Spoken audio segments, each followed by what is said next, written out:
ये कहानी शिवनगर के राजा की है। इस राजा की 3 रानियां थीं। वह अपनी पहली रानी से बहुत प्यार करते थे क्योंकि वह बेहद सुंदर थी। साथ ही वह अपनी दूसरी पत्नी को एक दोस्त मानते थे, लेकिन वह अपनी तीसरी रानी की तरफ देखते भी नहीं थे।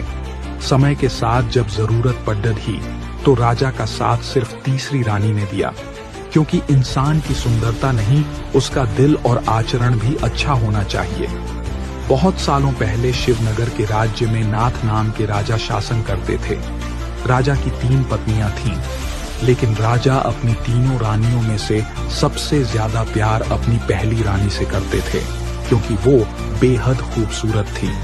पहली रानी के सुंदर होने की वजह से राजा अपनी दूसरी और तीसरी रानी की तरफ कम ध्यान देते थे। वहीं दूसरी रानी को राजा अपना अच्छा मित्र मानते थे, तो थोड़ी बहुत उस पर ध्यान देते थे।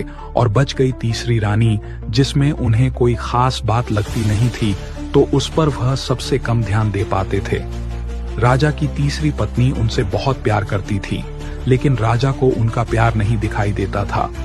राजा हमेशा अपनी पहली पत्नी के साथ ही रहते थे। ऐसे में कई साल बीत चुके थे।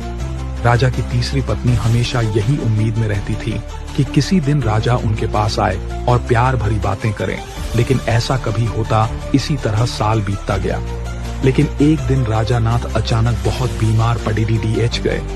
उनकी तबीयत दिन पर दिन खराब होने लगी और उनके जिंदा रहने की उम्मीद भी कम होती जा रही थी। ऐसी हालत में राजा ने अपनी पहली पत्नी को बुलाया।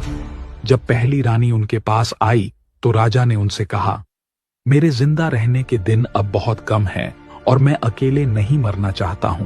क्या तुम मेरे साथ चलोगी?